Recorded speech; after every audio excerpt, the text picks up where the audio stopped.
Hello, everyone. Welcome to this week's episode of Catholic ReCon Testimonies from Reverts and Converts. I'm your host, Eddie Trask. This week's guest is a convert, and it's Stephen Bell. Welcome to the program, Stephen. Great to see you. Great to see you, Eddie. Thank you for having me on. I appreciate it. So,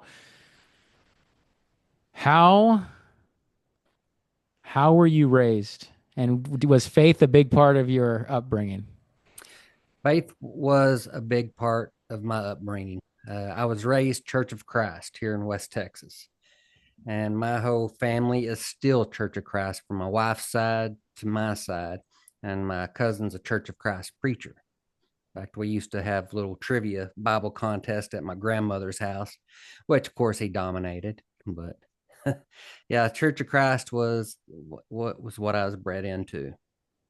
Now, remind the audience, where did Church of Christ start? What was it a branch from? Okay, well, if you ask the Church of Christ, it was started from Peter Okay. and at Pentecost. But the reality is that the Church of Christ started in the 1800s by Alexander Campbell, and they were a break off of the Disciples of Christ. And there was about two other guys that joined with them on that, and that's the truth of the Church of Christ. Sure. And do you happen to know what was the big, I guess, difference as to why they started this new movement? Yes, Alexander Campbell and the couple of others thought that the disciples of Christ were getting away from Scripture.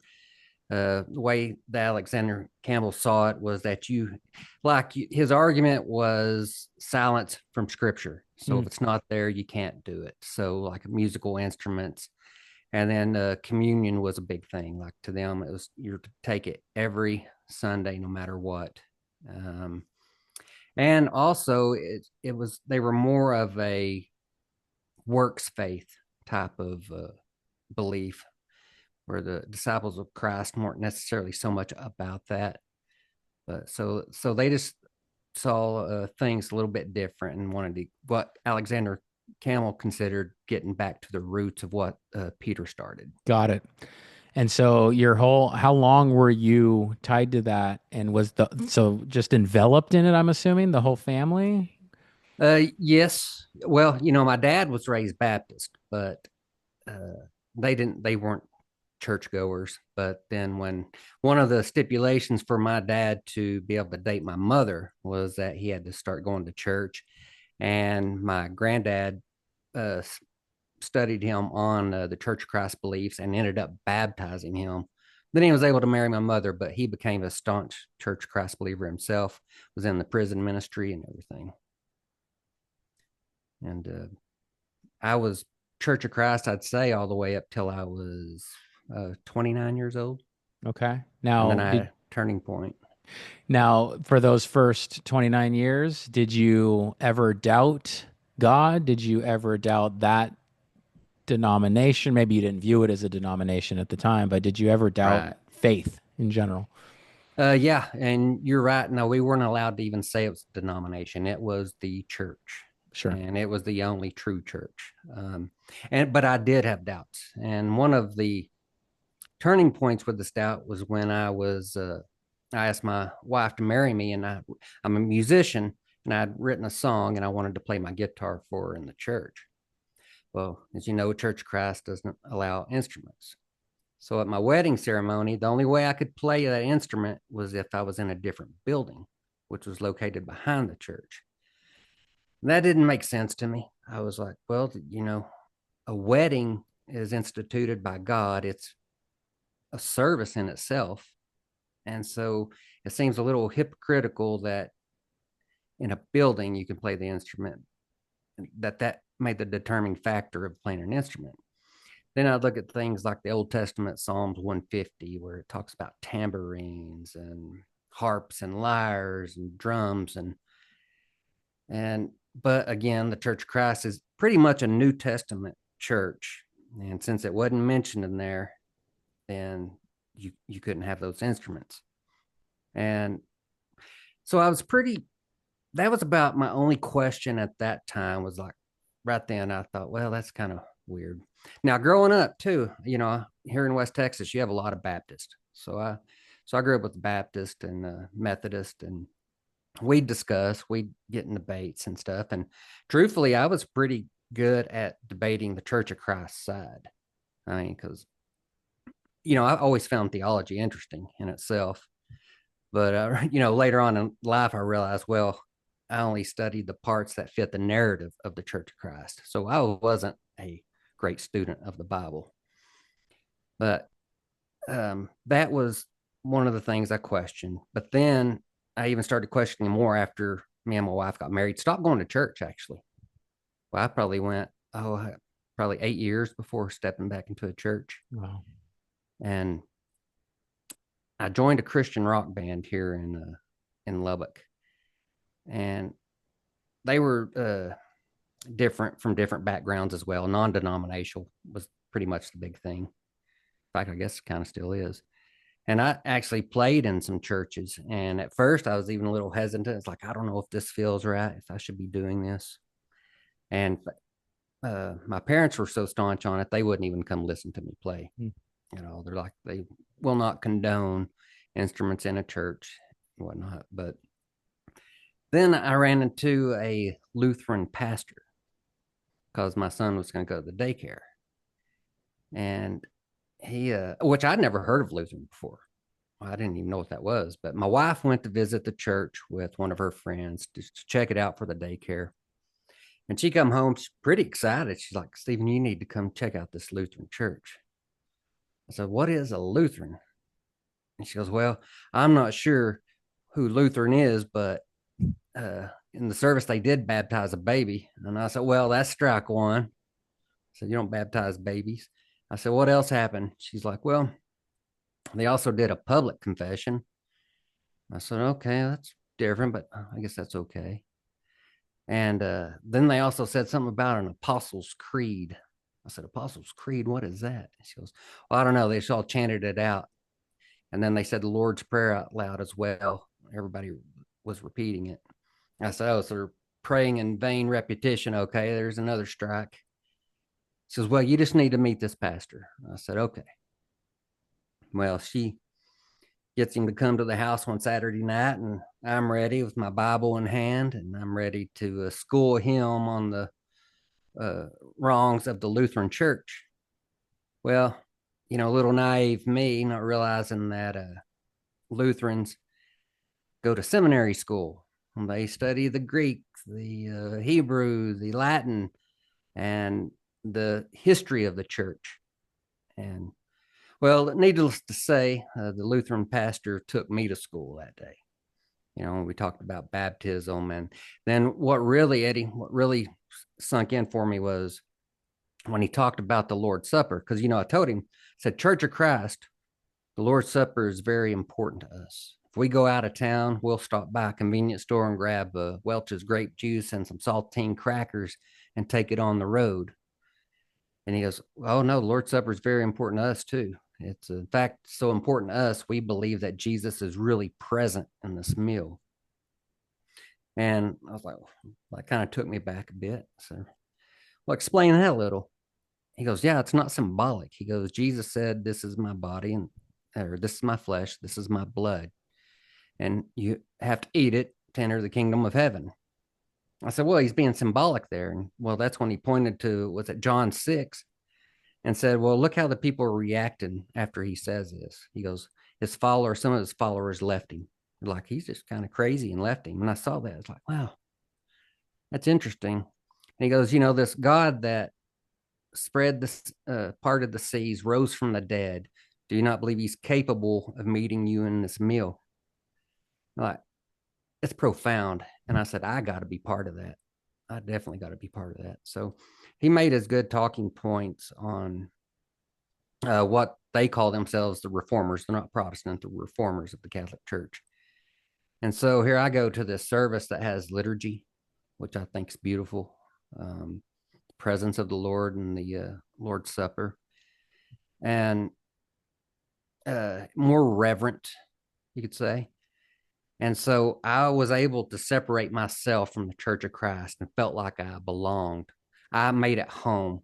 to a church, a Lutheran church that I was fully devout to, and actually studied the theology. And I was a gung ho Lutheran. I mean, all the way. And I ended up becoming their worship leader for their music minister for a little over a decade. I did that and went through the whole process with all in fact, we became the fastest growing Lutheran church in our district at that time. It started booming very well.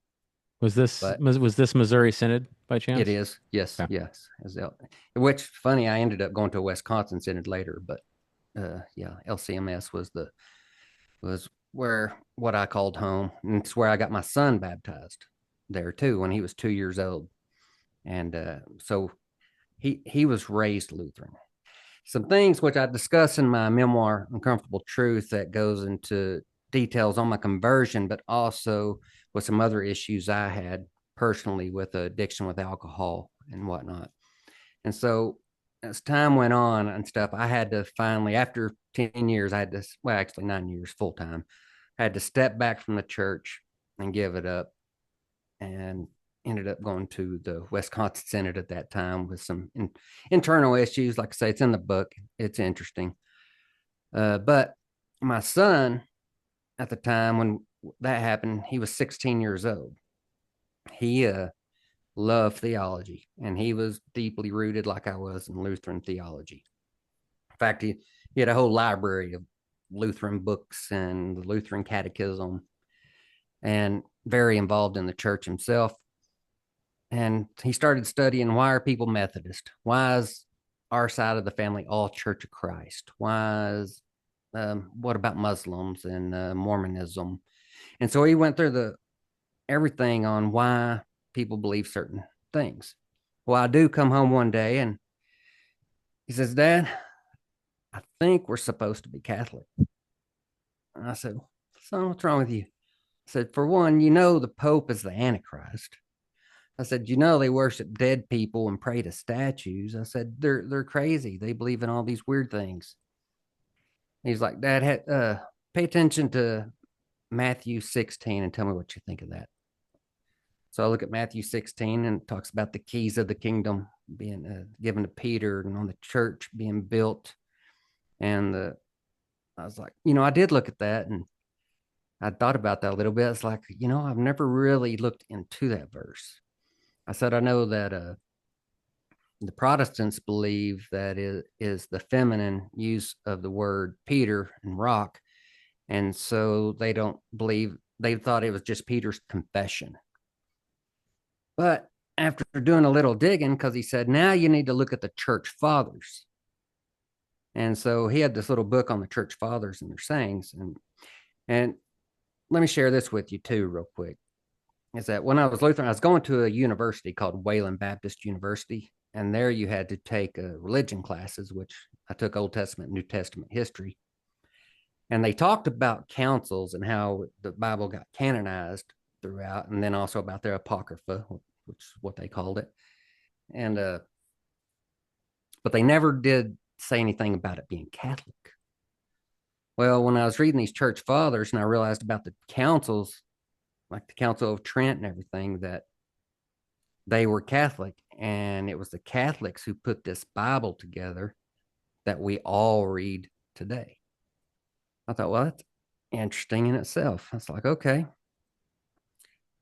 So I said, I'm going to start doing a little research on this. And truthfully, it took me a year of research doing this. I was watching YouTube videos like Trent Horn, Jimmy Akin, Tim Staples. I read his book, Behold Thy Mother, which was fascinating because I never knew Mary was prophesied in the Old Testament, and the way he put that together was beautiful. But anyway, I was going to, and what's funny too, I'd debate him. I'd still be debating the Lutheran side, and he'd debate the Catholic side, and we'd go back and forth quite a bit. But then he reverted back to the Lutheranism. And now at this time, I'm on the Catholic side. I'm like, this is just making sense. And so now I'm debating the Catholic side. He's debating the Lutheran side. So I bought him a Trent Horn's book, The Case for Catholicism. Well, he read that and he's like, yeah, we're definitely supposed to be Catholic. I'm like, yeah, we are. And now the challenge was to get mother to agree with us, because remember, she's Church of Christ, but she was Lutheran too, but she was uh, ready to move on from that. But What one of the year, hard Stephen? What year was this? Just so I know. this was in 20 when we became Catholic was 2019. Okay, go ahead. Yeah, it's right Yep. before COVID. And so, which I think you know this, a lot of people have issues with the Mariology and all that, and she was one of them. And but she was able to finally get there, especially when we started talking about Marian apparitions and witnesses like Our Lady of Fatima, who had 50 or 70,000 witnesses on the miracle of the sun. And then we look into Our Lady of Lourdes, the second most visited place on earth where miracles happen and healings happen. And then you look at on my t-shirt there, Our Lady of Guadalupe, the tilma where science looks at it and it can't be explained stuff, and when you see things like that, and then and she was able to see things like this. And then I was able to show her in the Old Testament how it's a reference to Mary, and she's crushing the head of the snake, and it came together for her as well. And now she's a devout Catholic wife, mother, and then so ever since then, it's just been a beautiful thing, and it's one of those things that I could talk about all the time. And I always like to get the story out there because there's just so much to it, and that's what a lot of people, after 2,000 years of history, there is a lot to Catholicism, a whole lot that I'm still trying to uncover today. Yeah, for the rest of your life, no doubt. Yeah, it's going to have to be. Now, of course, my son now, he's blown past me. You know, he's deeply involved in the youth and in the church over Beautiful. there. Yeah. Beautiful. And if he didn't want to have a wife, he would have been a priest. But So uncomfortable truth. What's the sub? My brain is shut off right now. What do you call that? I oh almost no, said that's subheader, but well, that's the faith, failure, redemption, one hard truth at a time. can you lift it up just a little bit? Oh, There we sorry. go. Yeah, I can't even. Faith, failure, redemption, one hard truth at a time. Awesome. Okay. Yeah. And when did you write that? I wrote this I started it in January and I finished it in June. Of this year? Yes. Yeah. So it's pretty new. And, this was, like I say, this goes into more detail than what we probably care to get into here. But it's even how the Catholic Church saved me. I'd become Catholic, but again, Lutheran culture, especially the church I was at, the culture of that was the drinking culture. I mean, we'd have keg parties at confirmations. We'd After church on Sundays, we'd all go to the bar, hang out, and drink and watch football. And so, anyway, my mother died, and then I had a sister die 2 weeks after that and stuff, and I just spiraled. And that's when we ended up leaving the Lutheran church. So, but I did become Catholic before I went to get help. But here's the beautiful part about the Catholic and how it built my faith, and what I say saved me is, for one, what a lot of people, what a lot of Protestants don't understand is the support network you have from the heavens, from the saints and Mary and all those who have transitioned over. And you don't get that with your Protestant. You don't get that. But I was able to pray to Saint Talbot, who was an Irish priest who he became a priest after he had a drinking problem and he quit. Anyway, so it sent me to rehab, and which I was about to. I had already tried like 3 different times, but just detox, and I'd always went back to the drinking. But this time I was gonna try to stick it out. But I was there, and they pulled me out of detox too early, so I was withdrawing, and it wasn't good. I went to the counselor. I'm like, I'm leaving this place. I don't want to be here. And which the counselor talked me down, called my wife. My wife talked me down. And I told my wife, like, well, I'm still going to leave, probably. So let's just go think about it. So I head to my room. I start packing my bags, and I sit on the edge of my bed, and I just not with pious or anything. I just say, God, if you're real, tell me, is this my purgatory? But I need you to show up right now for me because I can't do this. And Eddie, I don't know how to explain it. And I wish I would have explained it better in my book, but a calmness came over me. Um, Shakes went away. My head cleared up. Um, it just hit like an instant. And like I say, I wish I could put words to it. But right then and there, I said, "Oh, I'm going to do this." And I went back to the counselor, and this is probably 10 minutes later. I said, "Yeah, I'm gonna let's do this. I'm gonna finish this, and I'm gonna win it." And she even looks at me. She said, "You even look different. What happened?" I was like, "Well, let's just God uh, happened. God happened."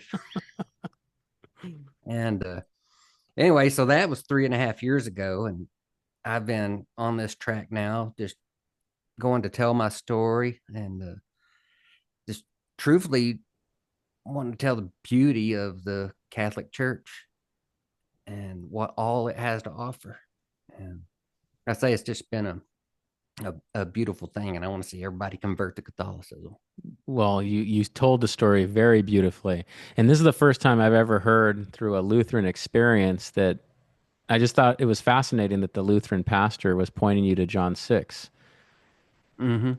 That Yeah. is absolutely fascinating. A lot of people don't understand or even think about consubstantiation in the Lutheran Church, but it's Yeah. awesome to actually hear that because, again, you can see, I've said this many times, you can see where the rupture happened and how certain things are retained in essence and then they start to lose the essence and then they become Yes. unrecognizable. But as you get closer to the time of Luther, you can see the theology has that slightly different Yes. bent. But go ahead.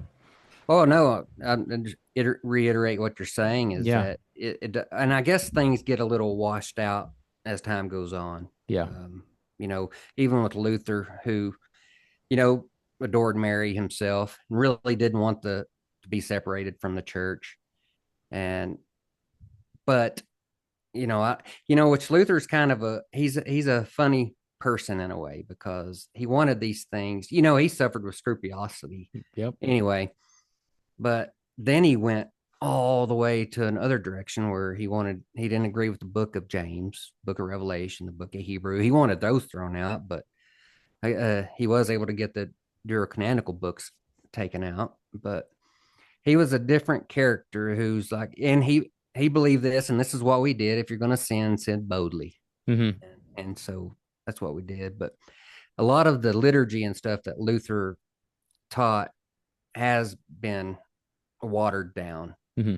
in today's well, Wisconsin may be a little bit more tighter on it, but as far as LCM and the ELCA, I don't even know why they call themselves Lutherans, but Well, and you understand when you look into his life, which I did, I dove into his life and I saw the scrupulosity. You can start to understand the exact opposite, that phrase about, sinning boldly.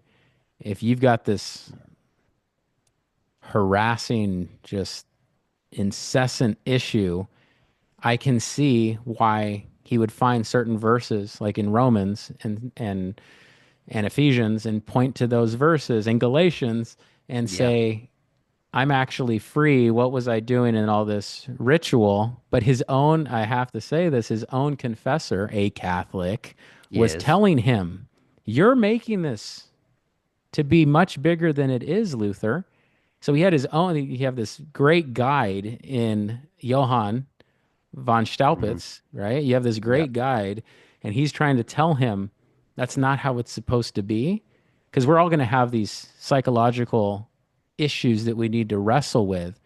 It's not the result of the faith, but it could be part of wrestling with sin, wrestling with penance, wrestling with the reality of salvation. And so that opened my eyes when I researched to see that he had this guiding light. His own confessor was saying, you're making it what is not there, but he didn't heed Yeah. the advice. And I can understand the torment that he would have felt. Oh yeah. I couldn't imagine how he felt going Yeah. through that. I mean, it's a lot of people when I'd left the Lutheran church, there was a staunch like I still get emails today from old people I went to church with and Luther, especially since my book come out. Yeah. But one of them's like, "Well, I hope you're ready to suffer with Catholic guilt," because his mother always suffered with Catholic guilt Sure. and stuff. But I'm like, well, if you really believe that, then you're actually missing out on what the Catholic Church teaches about grace, Yes. and um, and a lot of people believe that we think that we have to work our way to heaven as well. And there are so many myths out there about the Catholic Church and that's one of my goals is to dispel these myths. And I think it's getting out there You with all think the it's what? myths. Let's say that again. You I think think it's, it's getting out there to everybody. These myths being debunked oh yeah, on the Catholic side, thanks to social media and absolutely. shows like yours. People are starting to catch on. Absolutely. And I think you nailed it. I mean, there should be a few hundred Stevens behind you that should take up that charge and recognize no matter how many of us are trying to dispel the myths, there need to be more because Mhm. short-term memory, influences from family, and there's also the element of there was a several decade period or maybe even longer where the faith wasn't necessarily defended in charity. And I think that we're seeing this rise of people that understand their faith so well that they're joyous. I see it. I'm seeing Yeah, it. And it's an amazing thing for the church. And I always encourage people to stay in that lane. Like yeah, don't get upset. You've heard the myth. Yes, you're going to hear the same rebuttal over and over again. Just respond to it. This is what the guys on Catholic Answers do so well. They've yeah, heard the same and called to communion. They've heard the yeah, same things over and over again, but they just have that smile and they'll say, "Brother, sister, here's the truth." And that's what we need. well, yeah. And what has to happen, because it had to happen to me, is your ego gets into the way. you know I've been raised a certain way, and you believe a certain thing for so many years, you can't be wrong. And then, so if you can't get past your ego, then you're not going to be opened up to really understand these mysteries, and to understand what the true Catholic Church is. So you have to be humble. You have to. What I wanted to ask you, I forgot to. What what was it like when you received the Blessed Sacrament, and what was it like to go to reconciliation? Joy, pure joy, especially to receive the Eucharist, and you know felt like home. And then reconciliation, it's I won't lie, that's a little intimidating at first until you've done it. Then you walk out light.